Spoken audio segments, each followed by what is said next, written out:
Do the trashy pulp novels of the world have anything to offer? Are bestsellers all they're cracked up to be? Here at Terrible Book Club, we explore whether you really can judge a book by its cover, or its ridiculous synopsis. You ever passed a book and thought, ugh, who's reading this? We probably are.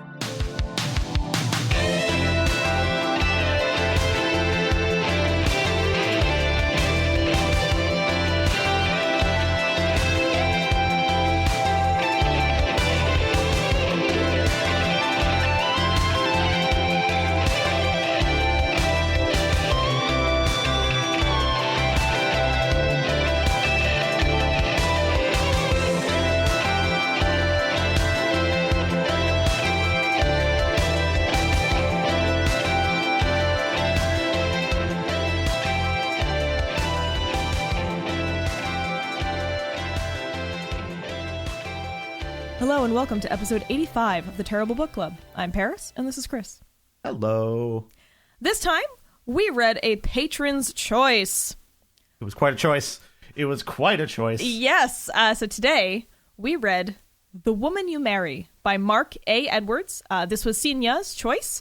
Thank you so very, very, very much, Sinya, for being a loyal patron for so long. And thank you very much for recommending this book, because I think this is the best patron recommendation we've gotten so far.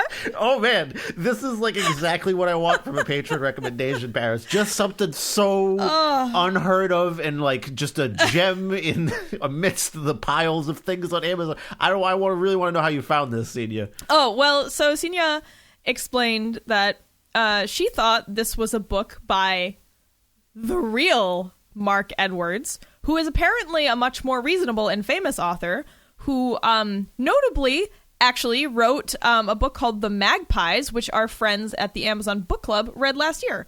Oh. So, yeah, that's kind of a weird coincidence. But, yeah, so Mark Edwards, who wrote The Magpies, and some other... Sorry, I can't remember some of the other books he's written, but he's apparently just, like, one of those dudes that, you know, he just churns out thrillers, and he has a good following. I've never read any of his work before, but, you know, I checked out his Twitter. Seems like a decent enough guy. All right. That's how we judge everyone now, right? Yeah, you just read their, yeah, anyway, I was doing some digging to try to figure out how they have the same name, because I've seen a couple of things that list the real Mark Edwards as Mark A. Edwards as well, so I think they just happen to have the same name. And the real Mark Edwards, posted, I found an old tweet of his where he was like, oh no, the fake Mark Edwards put something out again. No, it's not mine. And I was like, oh, dude. Yeah, I really want to control the branding on this one. Yeah, like, imagine how shitty that must be for him. That sucks. Like, to have somebody with this, who's basically just trying to be you. It's very weird. Because Mark A. Edwards, the guy who wrote The Woman You Marry that we read for today's show, this person, yeah, I guess I shouldn't say guy, because who knows, maybe this is just a name maybe he just chose this name to try to piggyback on the success of the real Mark Edwards. I don't know. But this person, yeah, they seem to write the same kinds of things and style their covers very similarly. Yeah, so for example, actually, let me pull up some of the real Mark Edwards work. Just for comparison. Yeah, just so you can kind of understand why. Sorry, I went on that tangent and forgot to mention. So Sinya picked this up because she thought it was the real Mark Edwards, because apparently she must enjoy his work. And I can totally see why she was fooled into thinking that this was him. So he has books like The House Guest, and it's this, you know, dark cover with a kind of a shadowy doorway that's lit, and it's just the house guest looks kind of ominous. There's one called Here to Stay. It's just kind of a picture of a house, but Korn. it looks a little... What? It's a Korn song. Oh, is it? Korn joke about Korn sorry, song. I didn't know that was a Korn song. I'm really glad I didn't know that, actually. The Last of the Magpies, which I assume is a successor to the Magpies, is just like a creepy chair. But they're pretty like sparse covers. Generally with like a darker palette, very bold text. So then you have the Mark A. Edwards, and So he kind of follows that style, but you can tell something's a little wrong sometimes because for example, there's a book called Chrysal's Fire, and it says, "Don't waste my fruit" on it. What? Wait, how do you say that first word? Crystals?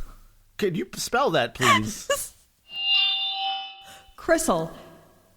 Sometimes used as a shitty fake name on a shitty author's book. Chrissel. Crysal. That sounds like some kind of weird alternate version of me. Yeah. That's made out of crystals or something. But like the title is Chrysal's Fire, but then above it says, "Don't waste my fruit." And like, just like, don't do it. Stop. You're just throwing these pears away. They're perfectly fine. Mark, they're rotted through the core. No, still good parts. Don't waste my fruit. So then I'm writing a whole book about this. As you scroll through the selections, you see Dayfall. You're like, that's a little weird. Her Wrong Side. Oh. Oh no. Little Blue-Eyed Witness. These seem like attempts at sounding like thriller titles that didn't quite get fully cooked. Wait. The Road Trap. It should have been a road trip. That's what it's... Wait, did it actually say that it should have been a road trip yes, on the cover? Yes, oh, come on. Fuck off.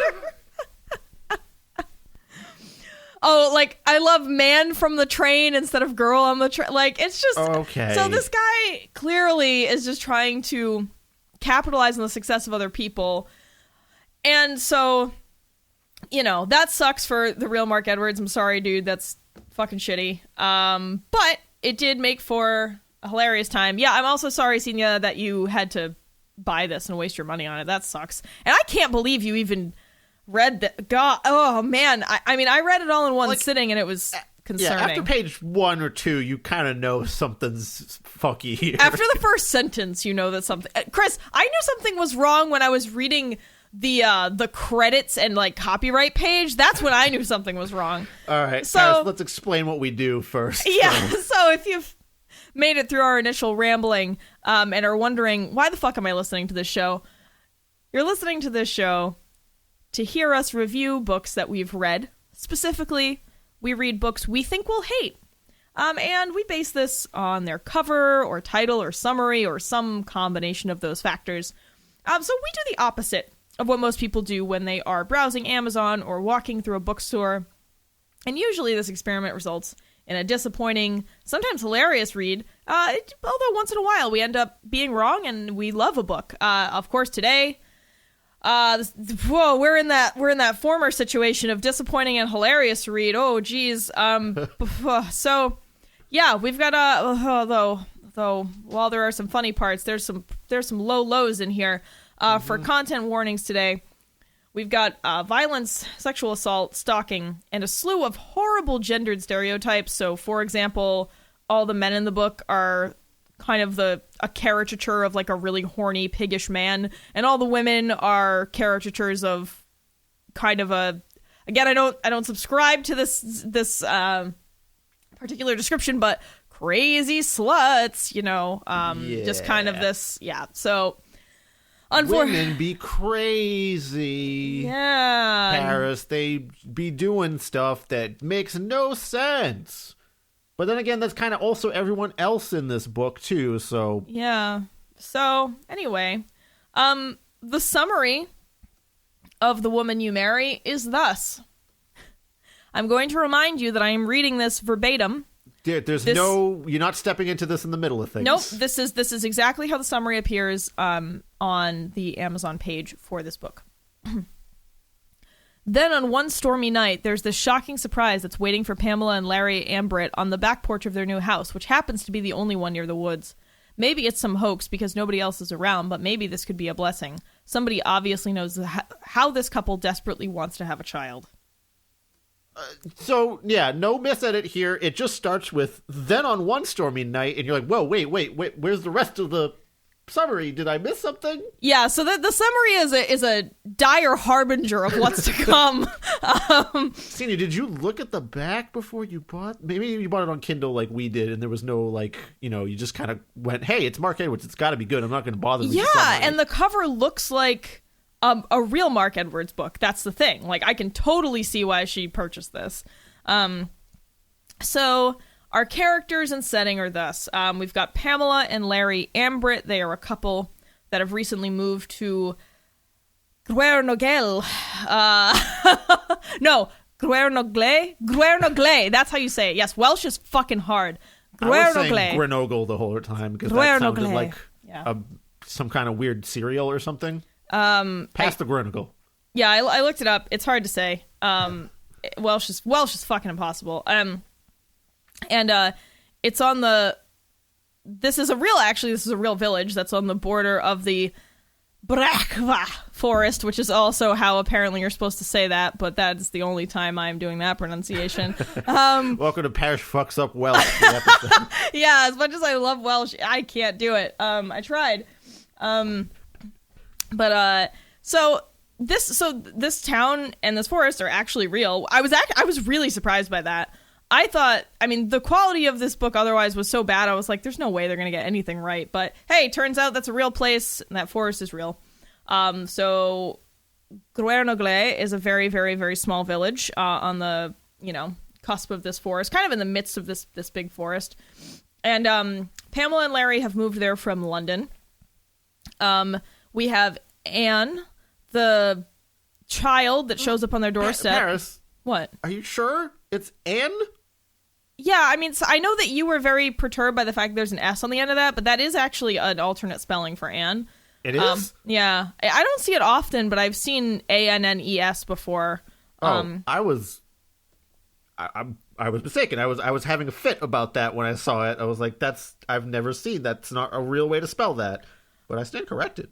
Yeah, again, I haven't seen it often, but I've definitely seen that version before. It's not common.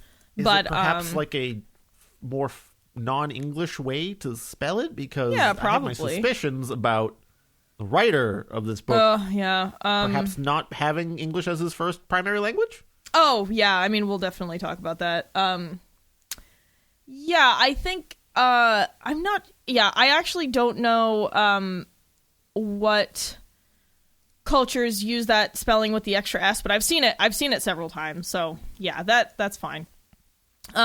There's Hodges, who is their real estate agent who helped the Ambrits find this home. Bridget, who is a lady that Larry cheated on Pam with earlier in their marriage. Inspector Carter is the inspector assigned to investigate the bullshit that happens in the book, and Lieutenant Sophia McBradley is Inspector Carter's partner or sidekick or whatever.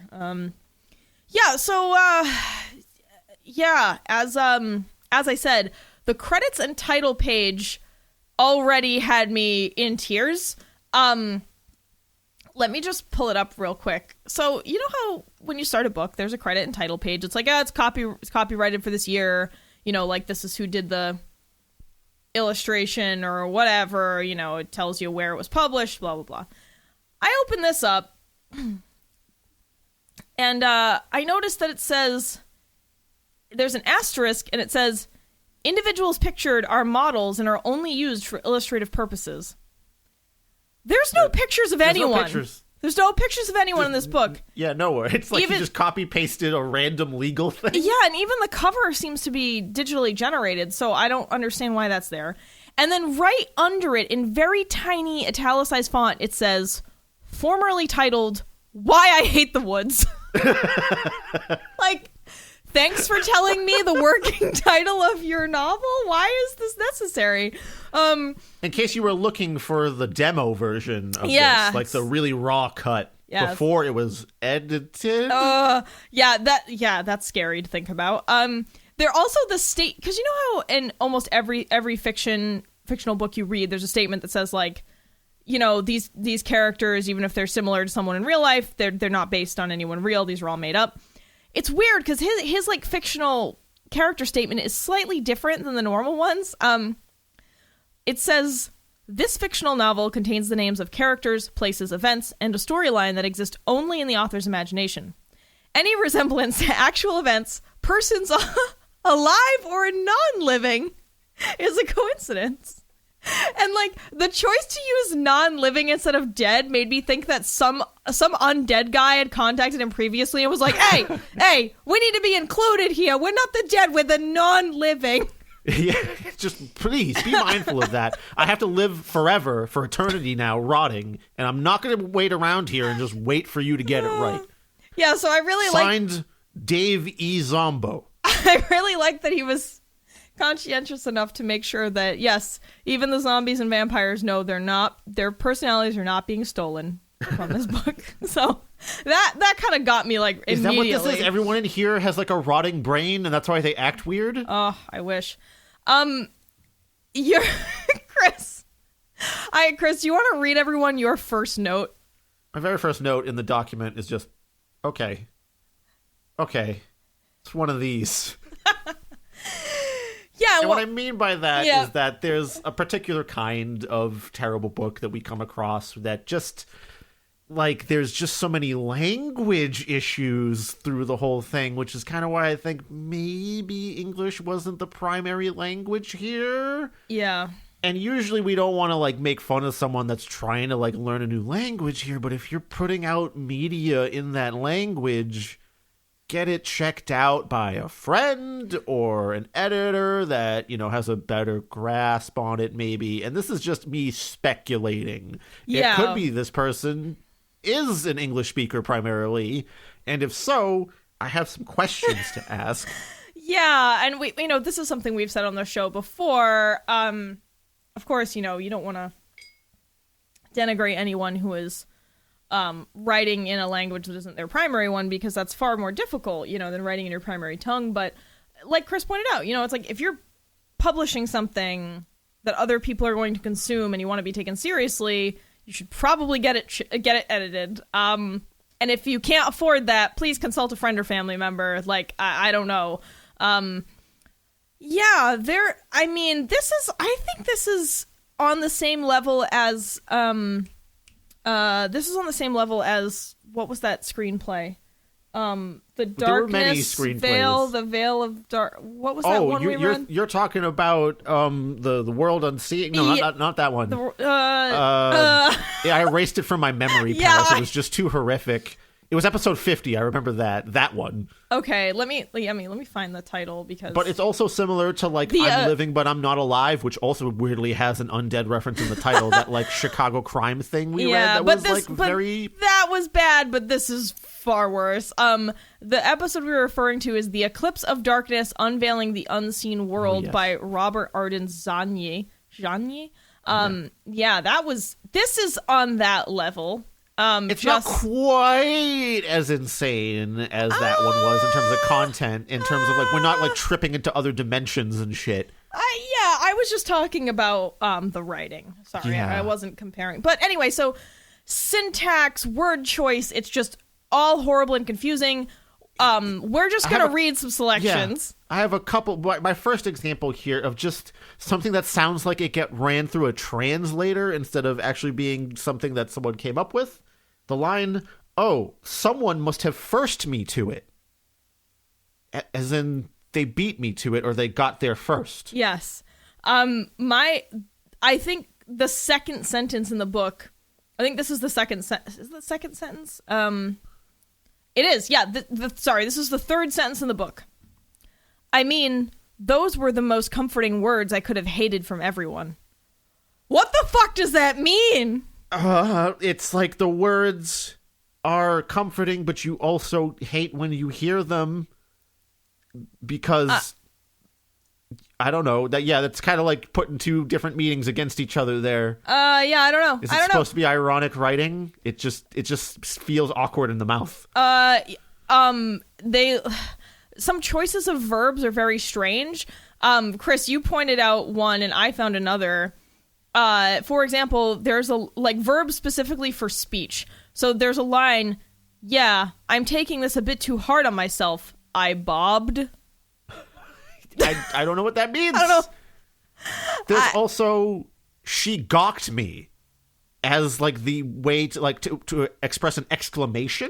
The main character Pamela exclaims something to Larry, her husband, and it's put as "she gawked me." I don't know if they meant she gawked at me, but it didn't really seem... isn't a speech verb. No, that's true. It's a look verb. And then the one that I found the most annoying was that when someone is shouting, they are slamming. Everyone's slamming, doing sick death metal riffs around here or something. Because when people are shouting, it'll be like, she slammed or he slammed. Oh yeah, they're slamming. Some other wonderful selections. And you want to know what it feels like to be against the law? I guess you have no idea. What? Does that mean to have a warrant out against you, I guess? Maybe. Chris, what about the next one that you found? Okay, the speaker in this is male, assumedly. I immediately pulled my weapon from my bosom. First of all... Usually we use bosom in the context of, like, a lady. Not always. Sometimes it could totally mean a man thing. But second of all, no matter what you got going on over there, don't put your gun in your tits. Yeah, it seems like a bad place for a gun. Don't put your gun in your tits. I mean, I guess unless it's one of those really, really tiny ones that sex workers used to keep, in their bra in, I don't know, the Wild Wild West or whatever. But, like, it's not... But it shouldn't be, like, in the front. I think that's still like a side holster that you'd be keeping that in. I don't know. I mean... It just seems very unsafe to have any kind of firearm Chris, around your chest. Can I read the next one? Sure. Even as I tried to pull off this mental anesthesia to his iron pipe. I think it's a boner reference. It's a boner reference, right? Yeah, I think iron pipe is supposed to be a boner, but I'm not sure. I mean, honestly, Chris, I think you pointed out later in the notes, like, it doesn't even matter. We don't even have to take notes on this because every single sentence is a tragedy. Yeah. It's just, like, I mean... This is what you're trying to parse through while you read the story here. Mm-hmm. And even the plot is still very difficult to sort of, it's a thriller. There are twists and turns, but the twists and turns just happen without rhyme or reason. Yeah. And it seems like they're placed there just to be a twist and not like they were thought out a lot beforehand. Yeah, and the motives of characters seem to they seem to change and be very contradictory as the book progresses. So that's also weird. I mean, but we could probably talk about the language all day. There's some other good ones. I made a note that they, at the beginning, they talk about how happy they are that the realist agent is the realist agent. The realist. Oh, I'm the no. realist agent. Oh, and no. I got the realist real estate. The book's taking over. They say that they are or Pamela says she's really happy that their real estate agent is so tall. And I was like, good. The real estate agent is the appropriate height. He can check the ceilings in the attic for us, I guess. Like, he can reach those hard to take photographs of places like above the cabinets. Yeah, I guess. I just thought that was strange. To those hard to reach brochures with the houses that get looked over because they're on a high shelf in the real estate office. Yeah, so the book begins. I guess we could just try to talk about what happens, then we can describe all the weird shit in each scene. So it opens with Pam talking to herself while she's home during a storm alone because Larry is at the university that he works at. He's a professor. Can't believe this man got hired as a professor, but moving on. Yeah, moving on. And Pam's by herself at home, during a storm. And there's a thunderstorm, and it's just... Pam says that she hears the sound of electrocution, which, like... Unless you mean like the cartoon sound effect when someone gets electrocuted happens? Yeah, like I guess unless someone's getting fried in your yard, like I that's not how you would describe a thunderstorm. I don't think electrocution actually makes a sound in real life. She means thunder. Yeah. That's what she means. And then a window blows open and apparently shatters, onto her as she's standing near the window. And Chris, would you like to explain to the people how every kind of shocked or scary sound is described in the text? Okay, there's one of two sound effects you could possibly be talking about here. I'll talk about both. So randomly in the middle of the text, it'll be offset in like a separate paragraph or indent as like an onomatopoeia. A lot of things in this book go, eh. Or alternatively, yee. I'm not quite sure what it is. It's E in all caps with a couple of exclamation points at the end. I suppose it could be like, eh, like Tim Allen style, perhaps. Perhaps he's like, your window got shattered, so he's outside with his power tools, ready to Binford it up over here, and he's just menacingly outside making those noises. But Pam makes this sound when the window explodes, like, onto her. So I feel like if a window exploded onto me, I wouldn't go, yeah, yee. I don't think that's the reaction I would have. The other sound that gets made a lot in this book, once again, offset in its own indent paragraph in all caps, away from everything else, no quotation marks or anything, is just, huh? Sometimes it has an exclamation point, sometimes it has a question mark, sometimes it has both, but it's written like it's a sound effect, I think? Yeah. Or if maybe it's supposed to be like a musical sting, like that's happening. I don't know. I don't think so, because there were no other stage directions written in this. Thank God. So I don't know what the deal with the huh is that randomly appears at shocking moments in this text. I don't know. So the window breaks and she's scared. We could talk about how they solved the window being broken. Yeah, Larry rushes home. And as soon as he comes in, he sees that the window is shattered, and his quick response is to grab a chair, destroy it with a hammer, and then nail the chair legs to the window frame, and that keeps the water out. First of all, I guess you must have had some really thick chair legs, or it was a tiny fucking window. It can't be a tiny window, because later on, a small child escapes through it. Sorry. So, how big are the chair legs? Or maybe the water droplets are enormous, and they're stopped by the chair legs. Yeah, like, dude, don't you have a tarp? Do you have plastic wrap? Do you have anything that won't involve destroying another piece of furniture? A bed sheet, perhaps. God, anything. Yeah.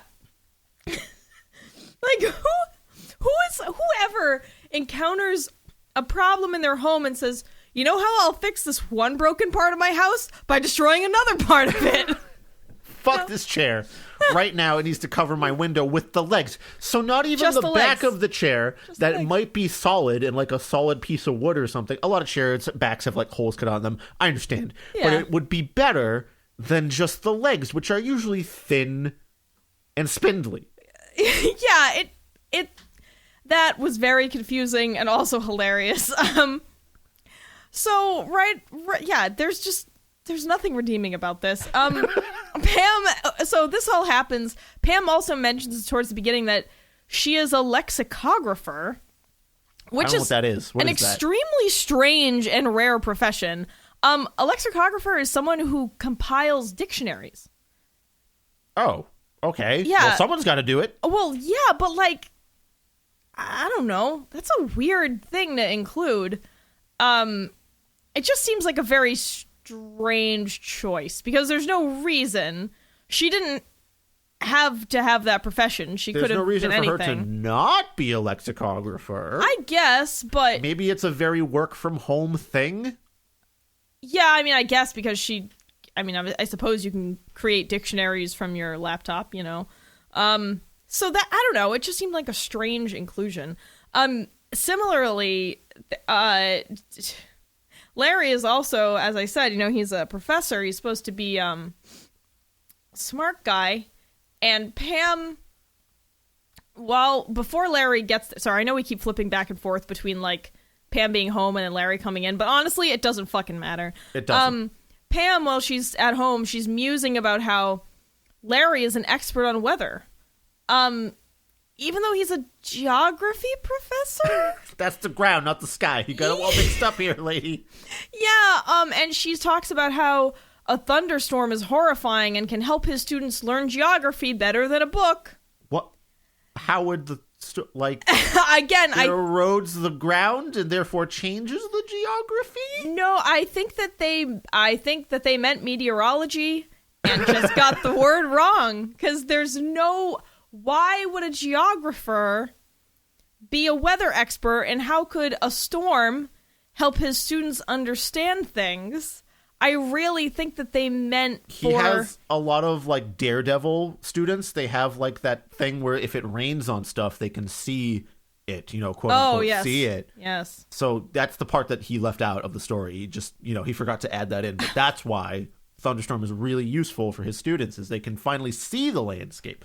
It's all a bunch of blind geography students. It's really tough to explain to them what a peninsula is. Yeah, it's a bunch of blind superheroes. That's who he's teaching. But I really think that word just got accidentally swapped out for the wrong profession, because it makes no sense. Clearly, he's supposed to be a meteorologist. Like, I don't know why that got switched to geography. Something got mistranslated on Google Translate. Yeah, sounds like it.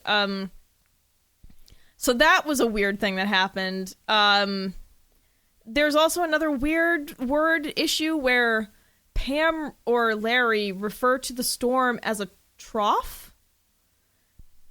And, I mean, unless there's some variant definition of the word trough that I'm unaware of, that makes no sense. Like a trough is like it's typically a elongated pail of water for animals to drink out of or eat out of. Or it's just any low point in a vibration. A trough? Yeah.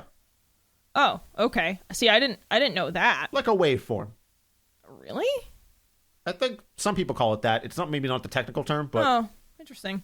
Okay, well, I didn't know that. Yeah, so I don't really understand what they were trying to say there by saying the storm was a trough. It's a low point. It's down the dubs, or it's full of slop for pigs to eat. I don't know. Yeah, I don't know. It doesn't really make any sense, no matter how you look at it. This is what we mean about this story. Anyway, Larry came home and smashed the chair and solved all the problems. Pamela was very, actually kind of delighted about that. She's like, "Oh, my resourceful husband who resorts to smashing furniture to solve minor household issues." Yes. And they talk about needing to shower because he wants to have sex with her. And she is not interested in that. And there's a line, like one of them seems to be saying that they can't take a shower if it's raining. And I couldn't understand that, but Chris has some perspective on that apparently. Okay. My mom thinks that if you take a shower during a thunderstorm, you can get zapped if some lightning strikes the house and you're taking a shower, and it will conduct through the water in the house and into you because you're taking a shower. That's not a thing. Yes, I know that's not how it works, but every time it's a thunderstorm, she's like, shut off all the appliances and don't take a shower. Why? What? It might be some, like, rural Poland thing. Yeah, it sounds like a weird rural European... Maybe back then in the showers, there wasn't that much insulation or, like a lightning rod on the house. So if you were taking a shower, you might get zapped. Huh. Equally plausible is like she saw some weird Facebook ad about it. And your mom doesn't strike me as generally as a conspiracy theorist. Depends. Yeah. Well, okay. So I guess the jury is still out. TBC listeners, tell us is taking a shower in a thunderstorm safe, or will we die? I gotta say though, I can't remember the last time I took a shower during a thunderstorm. Like I can't remember I've done a couple times. time. I like to live risky, Paris. I know you ride the lightning. I mean, unless your shower is outside. I don't know. Just going outside, showering in the thunderstorm, literally letting the thunderstorm clean you. I have no idea. So I don't know. It sounds like bullshit to me, but I'm not an expert on showers or thunderstorms, so I'm amateur shower taker. Yeah, I'm very bad at the way. I'm more slip and fall. Anyway, back to the book. A creepy girl shows up at the front door. That's the next thing that happens. Yeah, okay. I have a note that says Larry doesn't know what the fuck consent means, because he is trying to convince Pam to have sex with him, even though she very clearly does not want to, and says no, but then luckily they are interrupted by this child showing up on their porch. Yeah. It's, Paris, does the girl have all black eyes? I mean, they refer to the child's eyes, or rather, they refer to the child, Anne, as having dark eyeballs, which made me think that the child was some kind of demon, because the eyeball is the entire eye, so yeah. Also, they seem to, like, sometimes Larry acts like she's a demon child, because he's, like, very suspicious of her because of her eyes. Oh, yeah, sometimes. hang on a second. So all right, listeners, let's say it's a dark and stormy night, and a small child arrives on your doorstep. What is your reaction? Clearly, Paris, this is some kind of hoax. Clearly, you must immediately get your gun to protect yourself from this child. Yeah, Larry seems to be extremely paranoid, and the moment they see the girl, he's like, no, this is a hoax. And he gets the revolver. Gets it because there's a child on his porch. Yeah, they haven't even talked to her yet. He's just immediately suspicious. I mean, sure, if somebody shows up on your doorstep in the middle of the night, you know, you should probably have some level of caution, but pulling a gun on a child seems a little ridiculous. They basically, they argue, Pam wants to take the child in, so they do. He's, like, yelling and waving the gun the whole time. And it's just like, basically, I don't know, he's just an asshole. He just assumes that this is some kind of trick, and he keeps using the word hoax, which I don't think this is necessarily the correct way to use the word hoax. Usually, like, a hoax would be if someone made up the fact that a child showed up at your door, and they're trying to sell you on that story.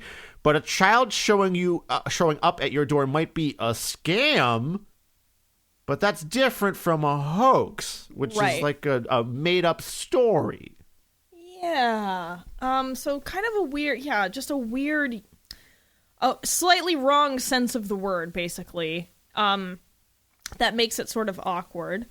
They argue, Pam keeps the kid and tries to get her to talk, but I think the kid will only say that her name is Anne. Pam really wants a baby. That's something that they establish immediately in this book, but she, for some reason, she can't. She's barren, I guess. And they later reveal why that is. It's a hell of a reason. So Pam is kind of just like, I just want to keep this kid. Yeah, she's immediately. Larry has like a moment of lucidity, and is just like, we got to report this, whereas Pam doesn't want to. She just wants to steal this child that showed up at their house, which is... It's not like you can treat it just like a random dog that shows up. Like, no one's going to come asking about that. It's a child. It's a human being. You really got to let someone know where that kid that's hanging around your house all of a sudden came from. Yeah.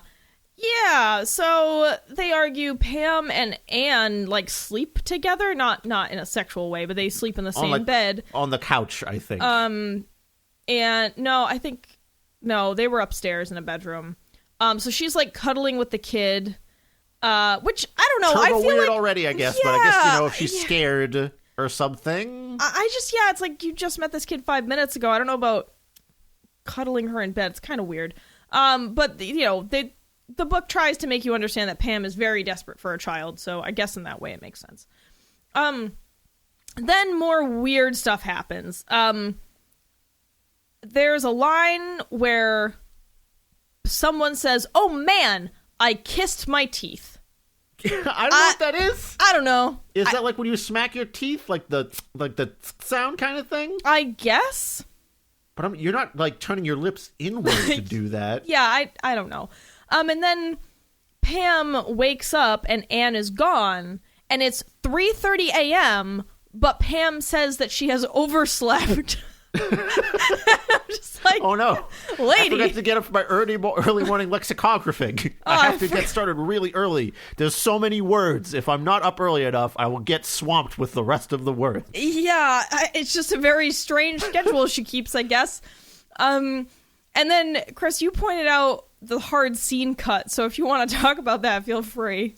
Okay, so that thing that happens where all of a sudden it's 3:30 in the morning, even though it says later that morning.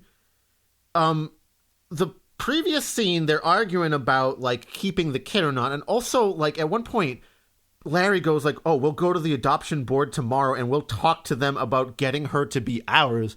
I don't think you can just show up at an adoption board with like, hey, I found this kid. Can I have her? Yeah, it's not that. Well, I mean, unless Wales, much like, what was that other place that we decided was the Wild Wild West of adoption, from another book? I forget completely. Yeah, but unless Wales is also like that, I don't think you can just pluck a child from your doorstep and keep it. That's okay, I'm going to read you the last paragraph or two of the chapter where they're talking about keeping the child or not, and then I will segue into the next chapter. I looked at my watch after wiping her jaws. Okay, also weird. We have a little over 2 hours of rest left before dawn. Let's make the best of it. I pulled. Maybe you're right. And by the way, did she say anything more about where she's from, and more importantly, why did she find her way to our doorstep? Pamela looked me in the eyes. She had her fists folded. The poor kid was tired. She fell asleep after drinking that warm tea. Later that morning, honey, wake up, hurry. What happened in between here? Because it's just all of a sudden they're having a conversation that doesn't seem like it's an endpoint, and then all of a sudden Larry was asleep, and he has to be woken up by Pamela? And so what happened in the interim? Which makes the whole rest of this very confusing, because the next scene is about Anne escaping, and you've left out the very relevant details about who was sleeping where, at what time, so at what opportunity did the girl have to escape? If you're just hard cutting, they could have, as far as I know, they fell asleep immediately. They fell into a coma right on the floor immediately after that last sentence was said. Yeah, I don't know. Maybe this, Chris, we always want authors to leave things to the imagination more, and this guy heard us and just but this isn't what I meant. Level. You have to at least be like, and then I went to bed. I know. So I know where everyone ended up, because was Pam still cuddling up with this girl? If so, how did she escape from Pam's grasp? Or like, yeah, it does not make any sense. Also, she seems to have escaped from the window, so someone tore off the chair legs from the window? Yes. They later use this fact just to prove that the child had help in escaping from the house, and we'll talk about why that's weird in a little bit. But that also means that the window had to be at least small child sized, which still renders it pretty tough to cover with some chair legs. Just pointing that out. Yeah. There's also a weird sentence that says, actually in this scene Chris described, where they're like, wake up, hurry, honey, wake up. A few sentences later it says, Pamela wrapped this towel around her waist, covering her nightgown. If you have a nightgown on, why do you have to cover it with a towel? Were you in the shower? I don't think you were. I don't get why, because it's just them in the house. So, like, question one, why do you need to cover your nightgown? Question two, even if your nightgown is, I don't know, particularly scandalous, it's just you and your husband in the house. Why do you have to cover your nightgown with a towel? Wet from the further rain of the thunderstorm that's no longer happening? No, Pam is inside, and here's the best thing, is that towel must be soaking wet because it had been used to dry off Anne the night before. So she just cover yourself in a wet towel when you were previously dry. The opposite of what a towel is for. I mean, to be fair, sometimes you need a wet towel, but that's not the situation for it. Oh, like, sometimes if you can wet a towel and put it in the freezer, like in the summer if you're overheating, or conversely, wet a towel with hot water to kind of help ease any aches or pains, but like this is she not just what's puts happening. A wet towel on for some reason. All right, and then all right, everybody, this is where we have to talk about sexual assault, because this before we get there, can I just also bring up a few awkward phrases? Like, we're gonna get to that part, don't worry, but they basically get into an argument about do we chase the kid? She definitely went off into the forest, is clearly where she went. It's not like she escaped this weird house where you people say things weird. Like, I wandered off a few chains, leaving Pamela behind. What is a chain as a unit of measurement? Hey, maybe they measure things by chain in Wales. You know, maybe this is just something we don't know. Incredibly inaccurate. This is what makes me think that this was run through Google Translate, but what possibly could have... Okay, let's get back to the icky part in this chapter where they're arguing about, hey, should we chase this kid? And then Larry is like, okay, you want a kid so bad? Hang on a second. 1 second. So I decided I would look up units of length in Wales, and there's some wild ones. What? So 1 inch is equal to 3 barley corns, which is apparently a unit of measurement in Wales. Okay, specifically in Wales, all right. But they do not use chains. They use paces, feet, or yards. Paces, feet. It looks like they do use inches as well, but they also refer to 1 foot as 3 palms. So even wackier imperial measurements. yeah. Oh, sorry. So learning new stuff all the time. But anyway, chains still not right. You know, Yeah. you could have. You know, if he was measuring his step in barley corns, he actually would have been correct. I wanted away a few barley corns, leaving her to complain on her own. Fuck me, that's great. All right. Anyway, Larry's like, hey, you want a kid so bad? How about...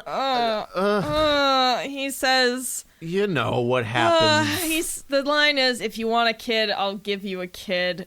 Commence shuddering and puking simultaneously. Mercifully, it doesn't go into detail. It just cuts the chapter off there. And then it's like the next morning and Larry's headed off to work and he's like, man, I should probably apologize about the rough sex last night. Buddy, that's not the fucking problem. The problem is you're a monster.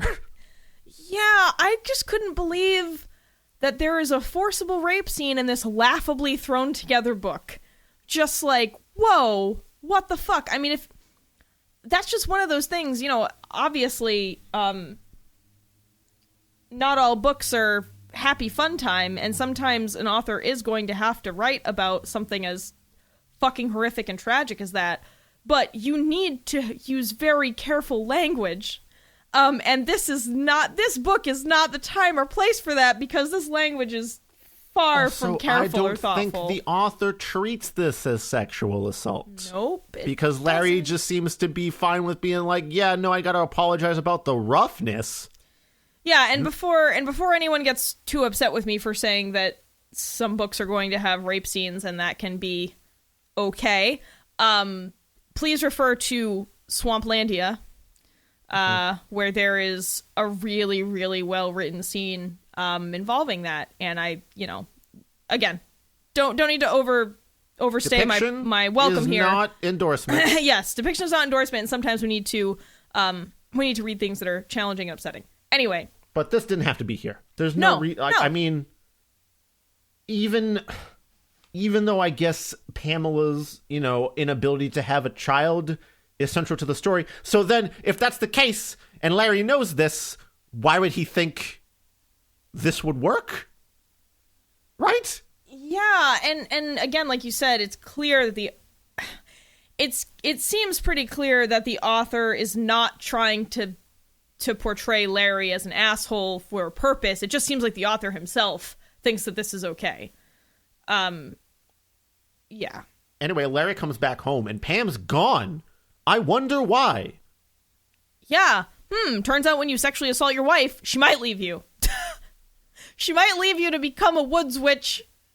So all of a sudden Larry is feeling very regretful, and decides he needs to find his wife. So again, he makes the assumption that his wife is in the woods, and I don't know why they keep thinking that everyone runs into the woods when they leave the house. Like the car you came in on? Yeah, there are roads.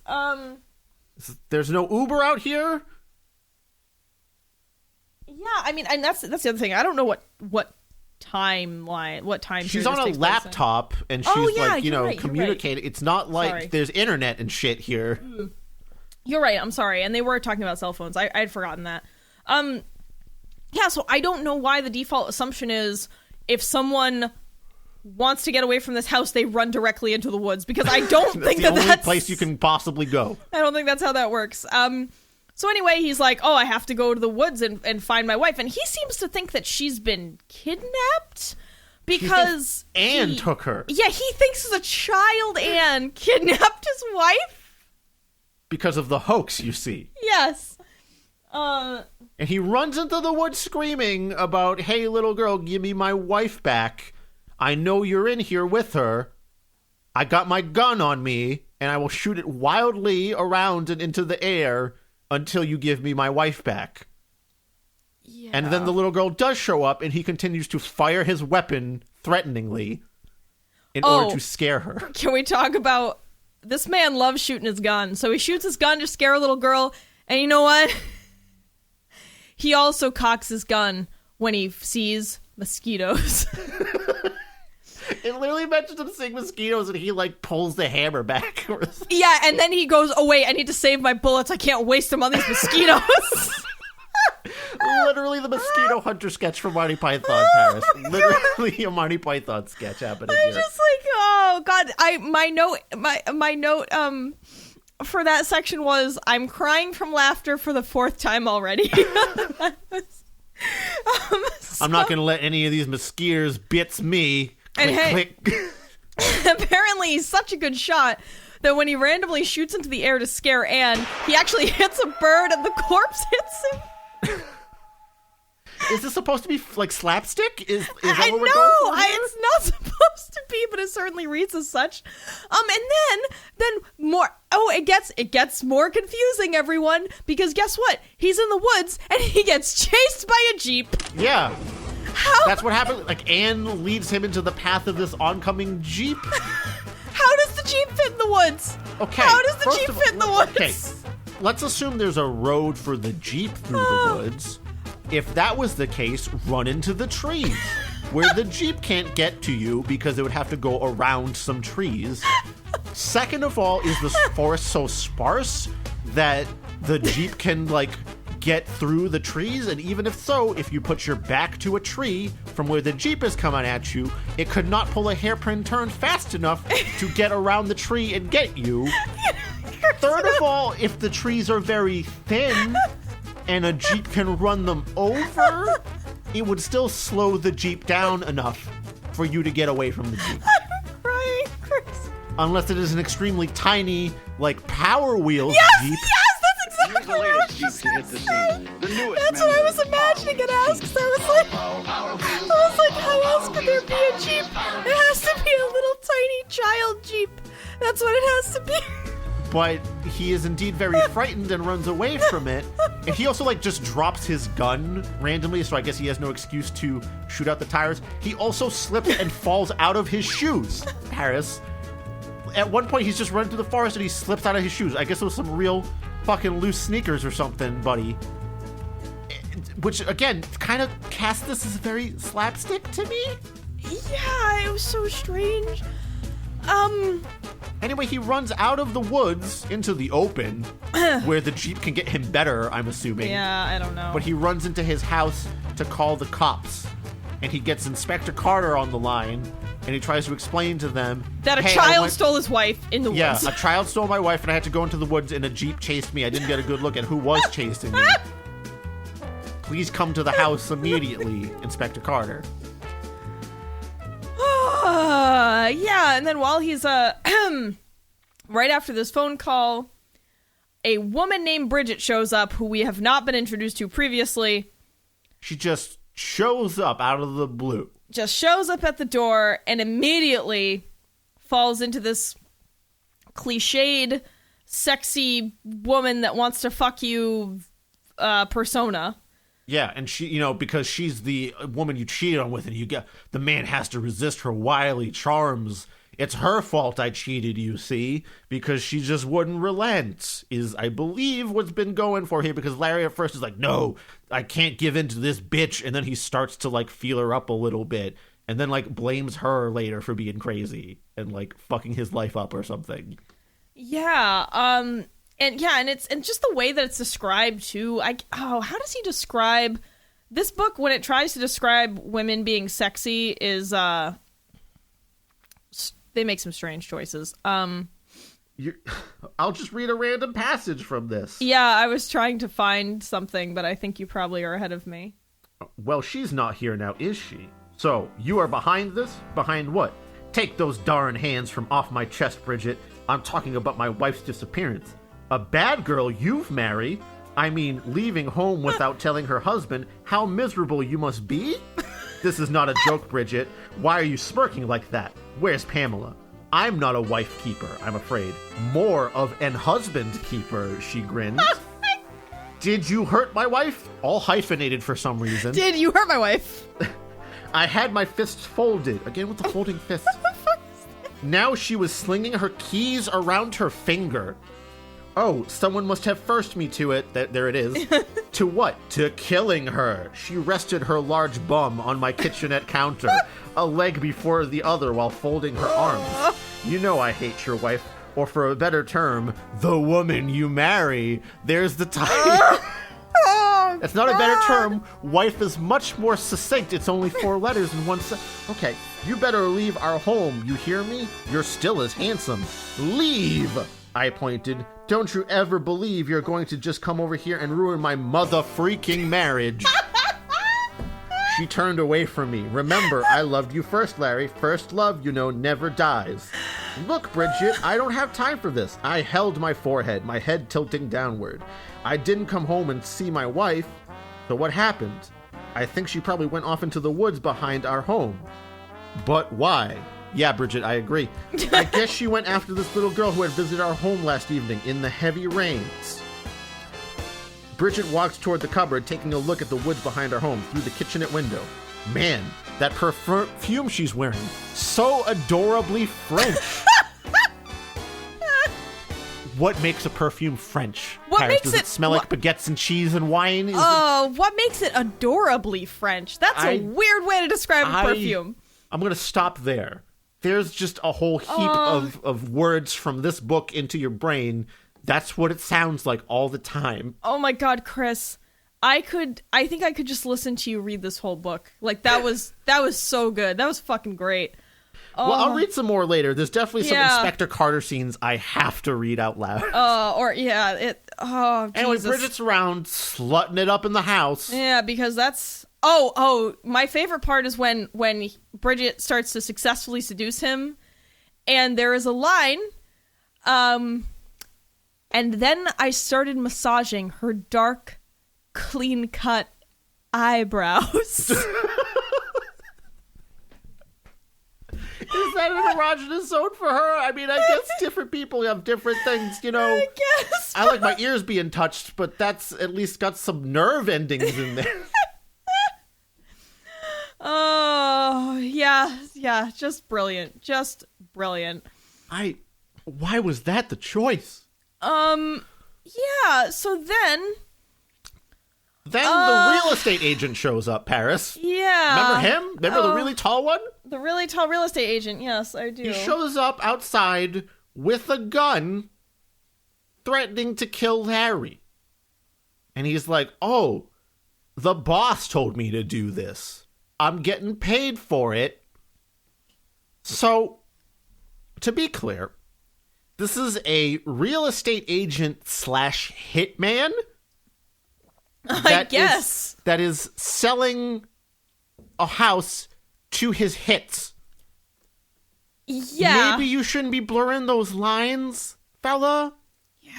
You want them to be pretty separate bags that you're holding. Yeah, right? Like, it's going to be pretty easy to piece together these murders if you're murdering everybody that you sell houses to. I mean, a brilliant way to, turn my profits up even higher. I sell them a house and then I murder them and I get the money for that. I mean, and again, this is just what Chris and I can kind of cobble together. There's no clear evidence in the book that that's really what's going on, but it sort of makes sense. Then Pamela shows up in a sexy dress. Yeah. So somehow she went into the woods, put a different dress on, and then came back. So she has some, I don't know, woods cottage or femme fatale entrance is what she really wanted to do. She shows up and shoots Hodges. Bridget just runs away. With her own gun. Yes. And so Larry's like, oh my God, you saved me, or whatever, to Pam. Then Inspector Carter shows up because, as you may remember, or may not at this point, Larry had called Inspector Carter because Pamela had disappeared. So he actually shows up, just in the nick of time. And they just tell him, oh, it was self-defense. And he's like, okay. Makes sense. I got called here for a completely different reason, and now there's a dead body here of an unrelated party that was not mentioned in the call. But okay, self-defense, I believe you. Yeah, they just don't even think to investigate it. Yeah. So the next day, cut to Carter and his lieutenant, Sophia McBradley. It's always Lieutenant Sophia McBradley specifically, as is put there. And Chris, would you like to read the next horny passage for us, or would you like me to take this one? Okay. Let me see if I could find a good starting point here. Because I feel like last episode, everyone had to sit through like 5 minutes of me making sexy monkey talk, so I'm sure they would enjoy some Chris time. I'm just going to start from the beginning of the chapter. The following morning, DEA Unit, South Wales, Inspector Carter. I pulled the blinds at the windows of my office opened so more of the morning sunlight could enter, and in came Lieutenant Sophia McBradley. Anything on the Cartwrights yet? She asked after taking a seat on the table beside my desk, long legs crossed. Her navy blue pencil skirt now an inch or so above her knees. I've been thinking about making a move on her since she replaced Briggs as lieutenant. I knew if I wanted to know what was beyond that dark ponytail and those pair of blue eyes, I had to do it discreetly and quick. The Wales Police Department had taken a firm stance against office romance, especially since the controversy between Hunter and Sims. Buddy, tone it the fuck down maybe then? Carter, she pointed her nose toward the ceiling, those eyes blinking at me in a probing sort of way. Sophia had a way of looking purposeful, yet charming. Oh, well, nothing on the Cartwrights, not as yet. I'm looking into this thing that's not really adding up. She swiftly uncrossed her legs and got off the table. She moved over to my desk.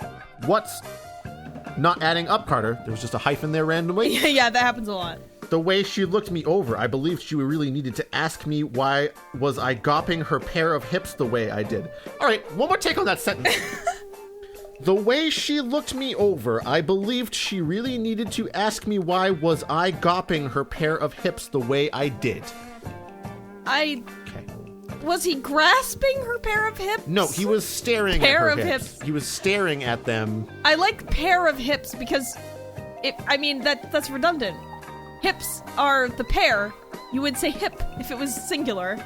Just gotta be clear that there's two of them that he's looking at. But hips signifies there's two. Someone doesn't have three or like what? Sorry. Anyway, now he's super horny about his lieutenant here, even though it seems like maybe his last one was, ran away from him for being so fucking horny at her or something like that. Because he just cannot stop talking. Anytime Lieutenant Sophia McBradley walks in, he's got to mention something about her outfit or her legs or her bosom or something like that. Anyway, in this scene, basically, they're talking about the weird thing that happened. There's also a weird sentence here. I looked it up to her eyes. She blinked. I mean, by the time I reached their home, his missing wife showed up elegantly dressed. She wore date fragrance, if you know what I mean. Just say perfume, buddy. You don't have. Why does this have to be like a fucking mystery I'm solving here? Does everything have to be a mystery with you, Inspector Carter? Just put it straight to me. Also, why is perfume only allowed on dates?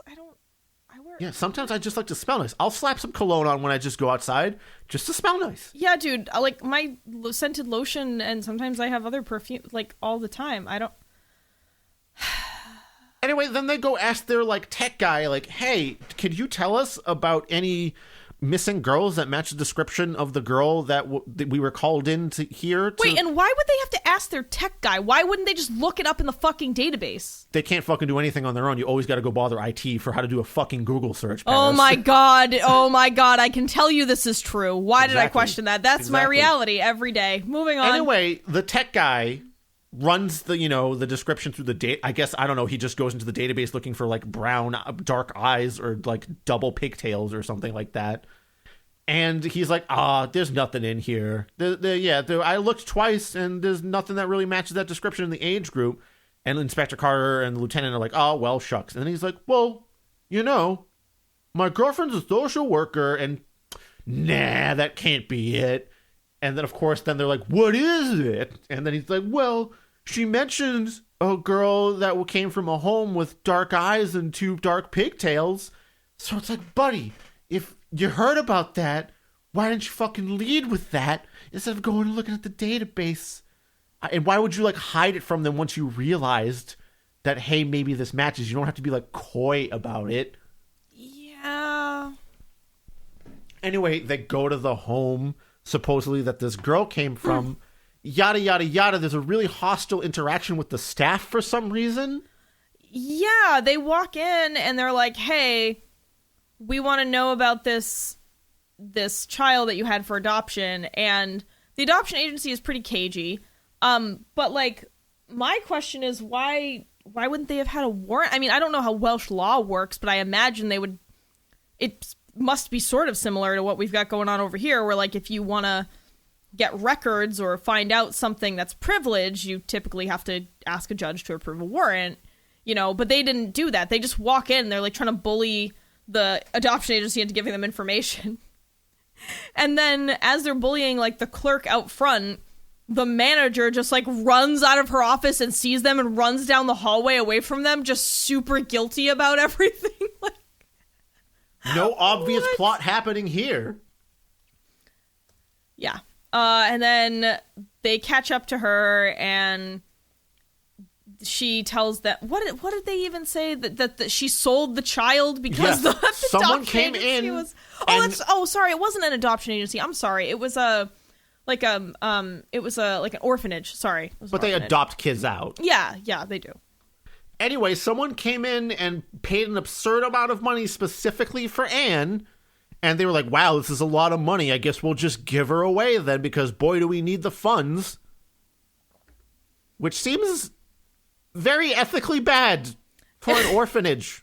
Yeah. That's like the one thing you shouldn't do is not run references just because someone has a bunch of money. Yeah. That's the hugest red flag in the world. Yeah, I mean, but the world is a fucked up place. So that actually seems like kind of a probable thing for me.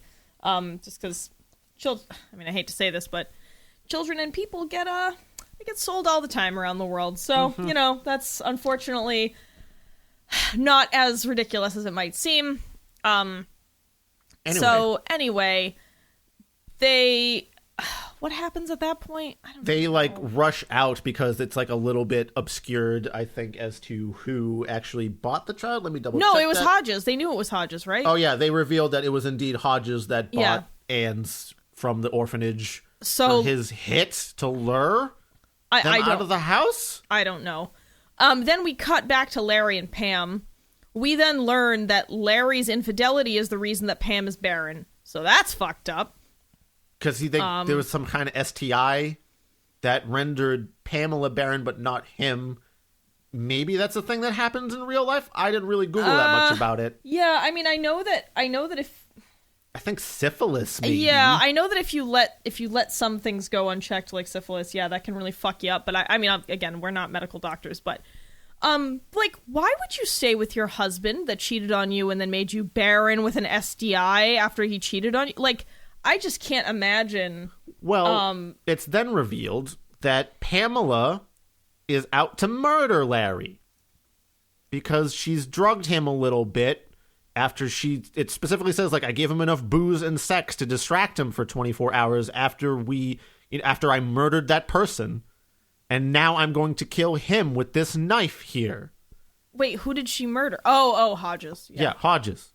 And now she's about to murder Larry, who she saved from Hodges. Why not let Hodges kill him. Right. Well, I think in this case, she wanted her revenge, so she wanted to do the murder, so I get it. But Paris, here's the thing. I think there's no sense obscuring this. She reveals that she was sleeping with Hodges and cheating on Larry with him. And I think it's assumed that she's the one that he referred to as the boss that bought the hit on Larry. Right. I think so, too. So, why would you kill the hitman you paid for and have a murder charge that you have to dodge, a double murder charge, if you're going to also kill your husband? Yeah, it's a good question, Secondly, Chris. It's a good why use that man to purchase a new house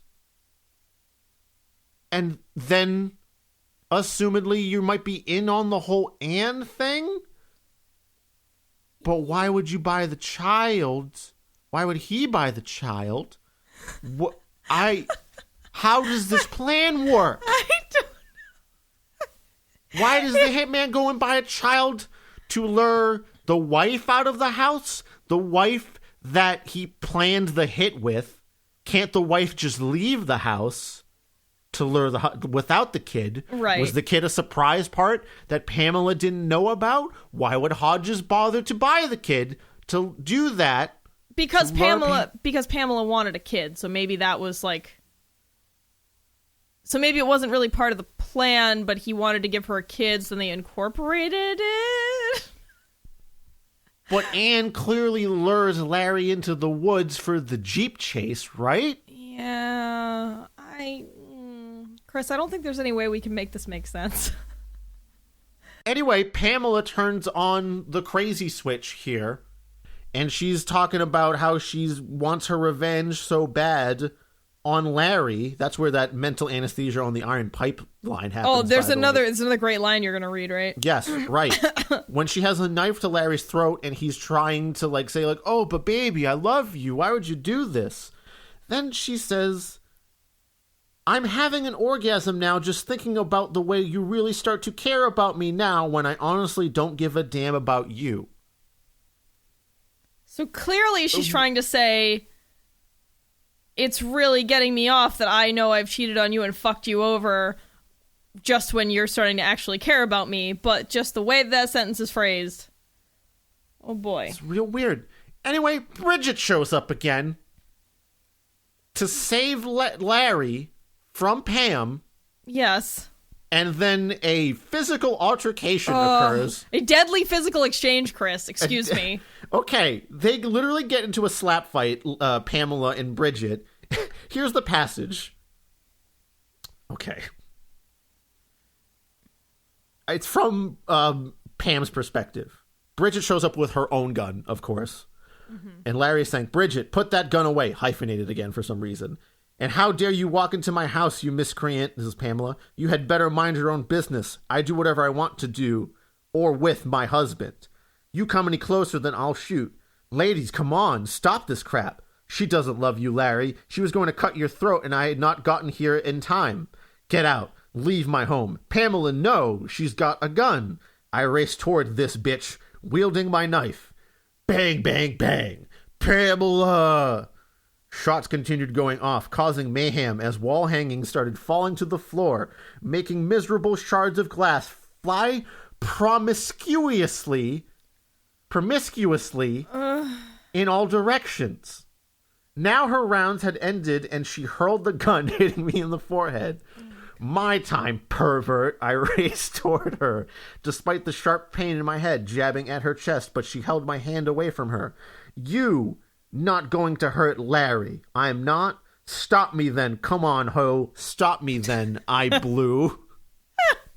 We continued our brawl, tearing each other's clothes off, of course, and pulling each other's hair out. Oh, naturally. I so badly wanted to end her. Larry, you had better let go of me. You hear me? I can't make you do this, Pam. You're not making her do it. Larry, let me go. Slap. I held my jawbone. You didn't just do that, did you? Of course I did. Want more? Slap, slap, slap, slap, slap, slap, slap, slap, slap. We continued our deadly physical exchange. Slap, slap, slap. It's a slap fight. It's not really a deadly physical exchange. We went at it like angry mongrels. Not even Larry could have contained us. Well, I wish he could have because... Larry. Oh shit, Pamela. Larry, I didn't, did I? He held me in his arms as we both looked at Bridget staring at us while lying on her back, her own blood overflowing in her mouth. How the fucking hard did you slap her, lady? Or was it a knife slap? Is that what you meant by slap? So she was slapped she was slapped to the ground, and then when she fell on a knife. That's literally how this lady dies.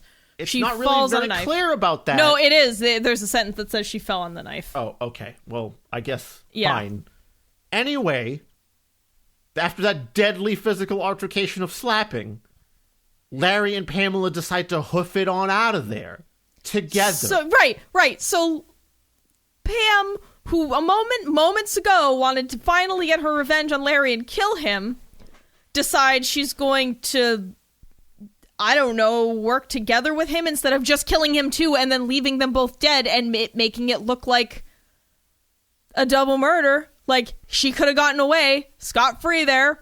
Maybe not, but in this world of this book, sure.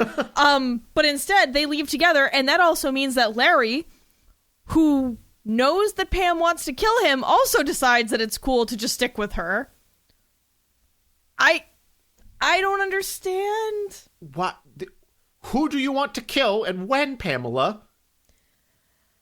So they say that they paid someone a couple thousand pounds to like escape, and the US conversion, it was like maybe $3,000, and I was like, wow, you can escape from murder for like $3,000?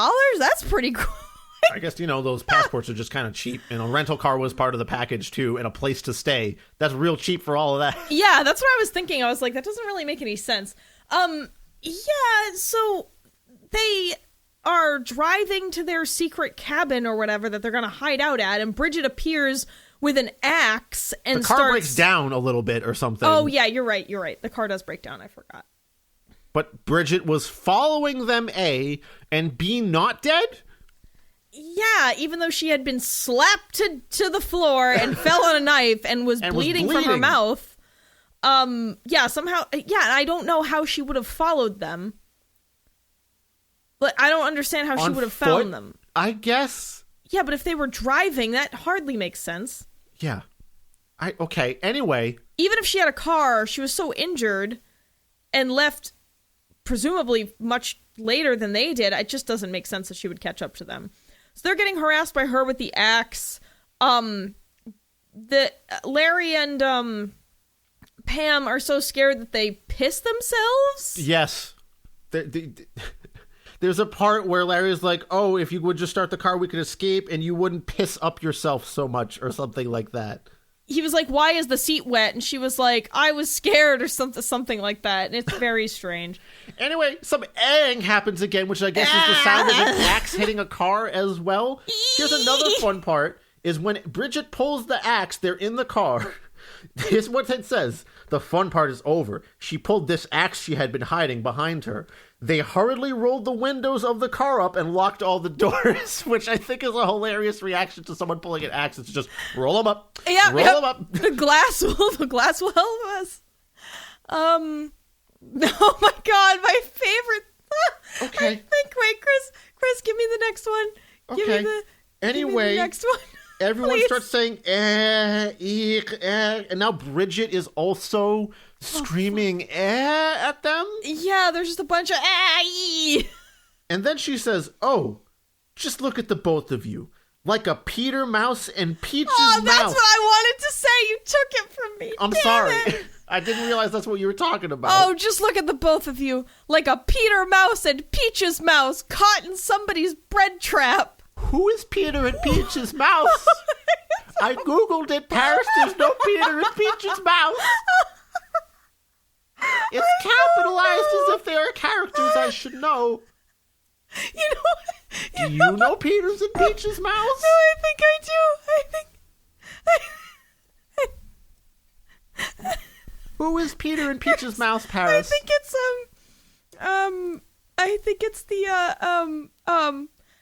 I think it's Worker and Parasite, the Russian version of Itchy and Scratchy. That's what I think it is. But Itchy's a cat. Oh, yeah, you're right. Fuck. It would be hilarious if it was just that's what they were in America instead of what Kurt Paris. Like, Fuck. Oh my I god. forgot that that's what they called it. Peter Mouse and Peach's Mouse. I don't understand. Caught in the bread. You don't leave bread for the mice. You leave cheese for the mice. Last I heard. I'm sure bread is fine too, but traditionally it's a cheese trap for mice. Yeah, I don't know. Peter, you know what, Chris? From now on, you are Peter Mouse and I am Peach's Mouse. Okay, fine.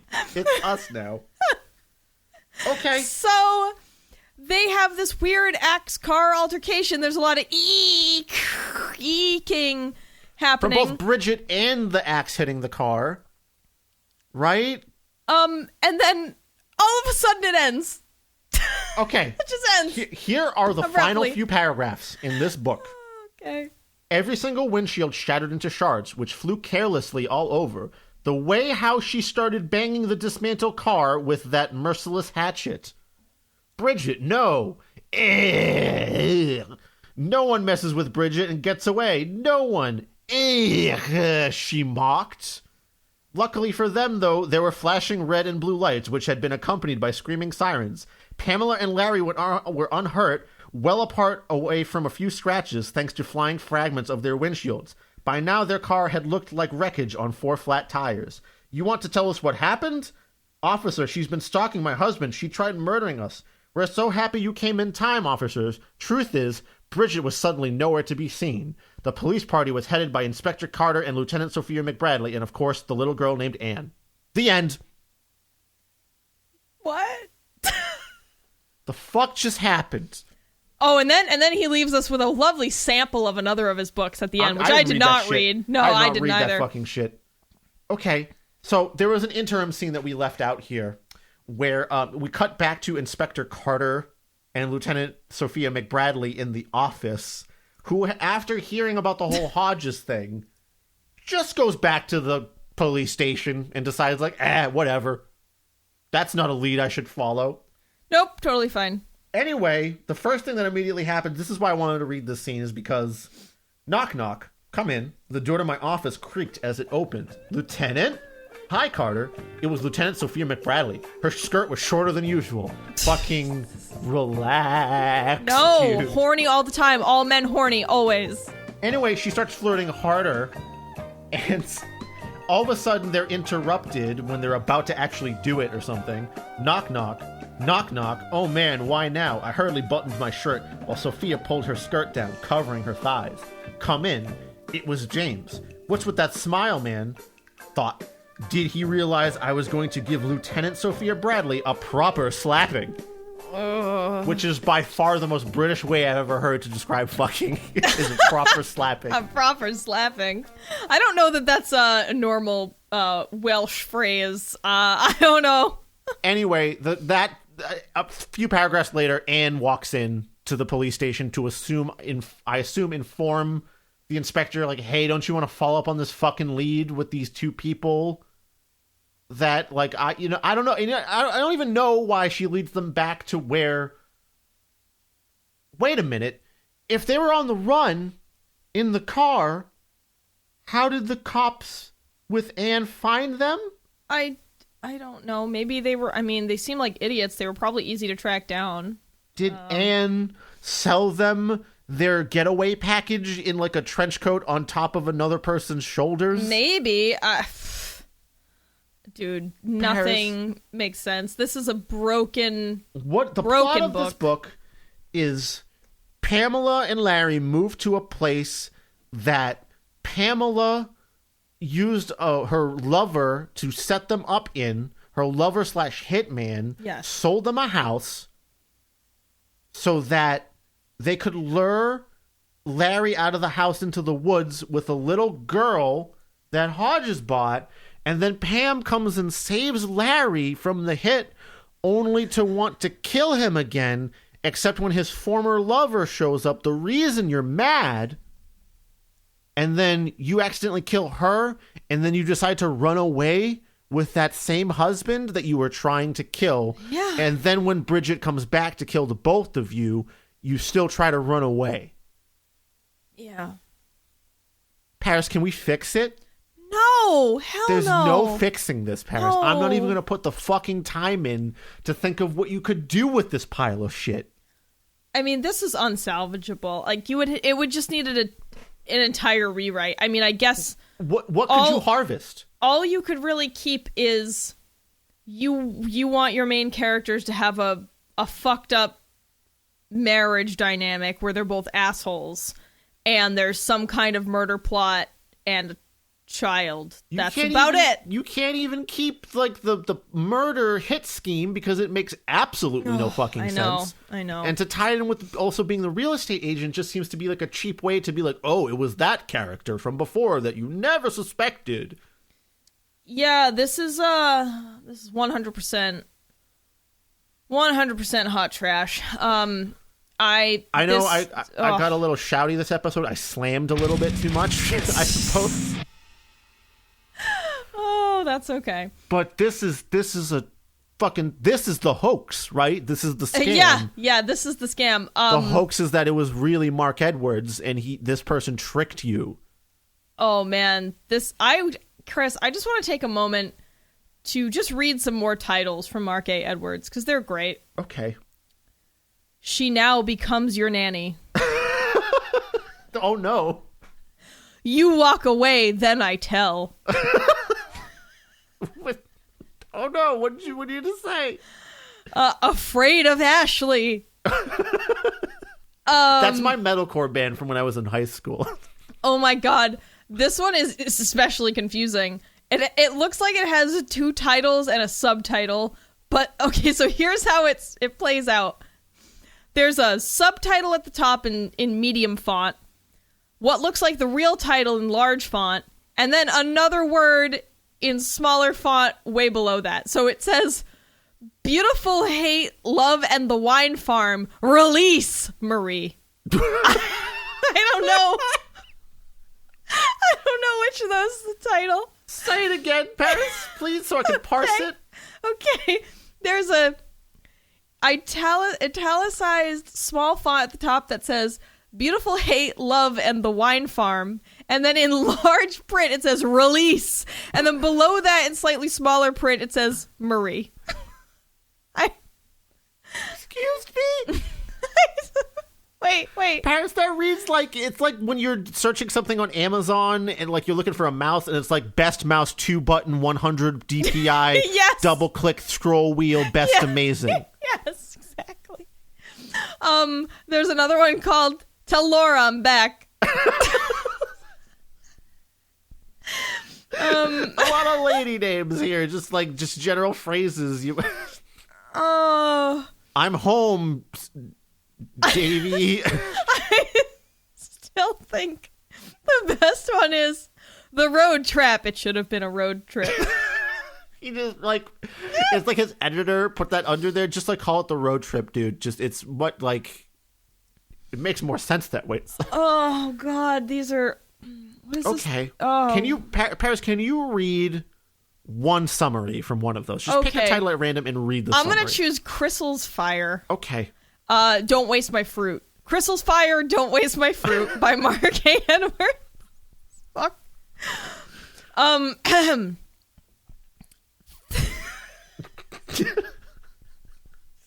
Pull yourself together, please. I can't.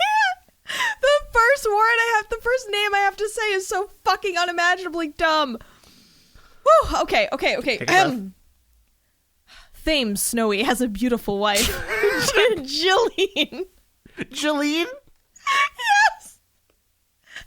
Okay, Chris. Mark A. Edwards is a shitty AI, right? Like, this isn't a human being. Try to get through it. Thames Snowy and Jillian. Thames neither Snowy. are Crystal. Thames Snowy has a beautiful wife, Jillian. He is a successful author and film score composer, while his great-looking wife has her own clothing line, which has taken up so much of her time thanks to its worldwide appeal. She now has less time for him. They've decided that they need a new luxurious home that their wealthy income can maintain. While agreeing that it is time for a new luxury home, they disagree on which property to buy. This is about houses again. They needed the help of someone who could help them decide on which property to buy. That task was left up to the curvy, slick, long-legged, and much younger Crystal Parks, the real estate broker former model who has caramel appeal. What? After seeing the property that she likes, Jolene is satisfied and decides not to look at that property that her husband would like. Maybe her mistake is allowing her darling and desperate husband to go on the site inspection through the hills alone with Crystal Parks. Okay, so Chris, I'm making a bet right now. All of these stories are going to involve real estate and a fucked up marriage. Like infidelity. Cheating on someone with a real estate agent? Infidelity and real estate. Those are the fucking keys to Mark A. Edwards. I'm going to read one of my own. Okay, I'll let you choose. Oh, come on. Beautiful Hate Love and the Wine Farm Release, Marie. Come on, you gotta read that one. Okay, I'm gonna try to find that one. Oh, the Maidens of Shrewsbury Forest. That one actually sounds like kind of a title. Yeah, it sounds like, yeah, I don't know. That sounds different from all the other ones. Okay, I'm gonna read Beautiful Hate Love and the Wine Farm Release, Marie. Yes, thank you. Please do.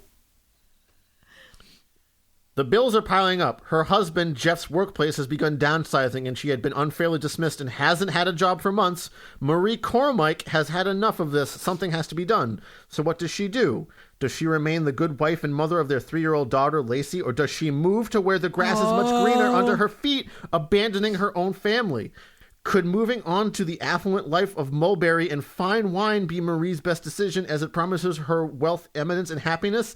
Yeah, right. Betcha this involves a real estate agent that she cheats on people with, Paris. Yes, and hey, she's moving, so we know it's going to be about relocating home, and it's a troubled marriage. They're all this way. One review, 1 star out of 5. Needs to be proofread. This needed to be proofread, lots of errors, written from the perspective of the character, then changes to the third person on several occasions. I find this irritating and distracting. People were generous, man. I see some 2 stars on these. That's generous. All right, Paris. All right, folks. Beware of people who pretend to be more famous authors, I guess. This should not exist. This is one of the... Usually I'm always trying to find, like, oh, well, maybe, you should be creative and don't worry about, like, Just make stuff, even if someone's like super critical of it. No, don't do this. This is Paris. I'm becoming the voice of the doubt. Well, no, it's just like. Well, here's the thing. It's like, obviously, no one's graded everything immediately, but you need to get other opinions. You need to have editing, especially if you're. Yeah, Chris, I really feel like Mark A. Edwards is an AI that like a shitty one that someone programmed to read Mark Edwards novels and then churn out shittier real versions. estate-based affair stories. Yes, because short of that, it's someone passing stuff through Google Translate, which I guess is also equally possible. Sure, but I'm pretty sure even if this was passed through Google Translate, the original version in the original language cannot be that much better. Yeah, I feel the same way. Okay. Paris, this has actually gone on longer than I expected it to. Yeah, sure has. Would you like to continue with anything, or would you like to close the show? Let's close this shit up. All right. We'll do some good media another time when we have a much shorter episode. I can't believe this took us this long. Jesus I know. Christ. All right. Thank you. Thank you to our wonderful patrons. Thank you, Dari, Greg, Will, Veronica, D, Jared, Lynn, Sinya, Jakob, Bobby Blackcat, Jensina, Mayo Cat, Elliot, Kieran, and Martin. Thank you very much, especially Sinya, for this adventure. Sinya, I am so sorry that you bought this and read it. Please tell us how far in you got. Yeah, I'm interested to know. Yeah, hopefully you find a real Mark Edwards book and it's much better. Listener, if you would like to support the show, you can subscribe and follow us on various platforms such as YouTube, Facebook, Instagram, or Goodreads. You can review the show. You can share it and tell people about it. And you can also donate $1, $5, or $10 a month to us via Patreon for various rewards. As of this recording, I am actually about to post our latest Mystery Science Theater styled watch that Chris and I did. I think we talked about this in the last show, but it's going to go up.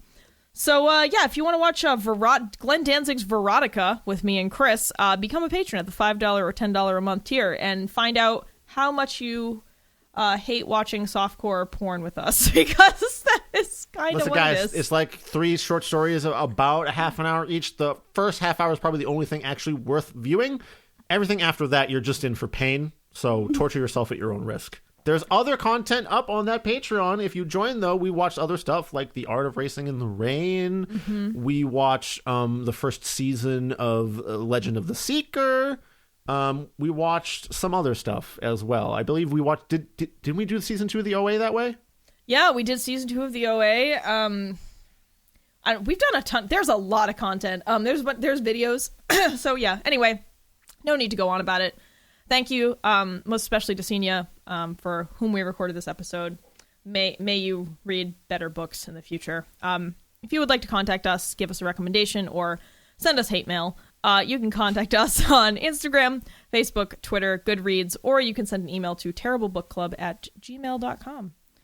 I'm exhausted. I'm exhausted right now. Me too. I'm also a little sweaty. It's warm today. Yeah, me too. And yeah, I slammed too hard this episode. Yeah, you did. Our weather's been nuts. We had like a snowstorm, a rainstorm, and then it's been summer. So everything is fucked right now. The weather is bonkers. But my brain is mush. I need to go. I need to go make myself some dinner immediately. Oh, Christ. Well, All thank right, you, Paris. Everyone. Thanks for joining us, and I'll see you next time for, I believe, an extra special episode.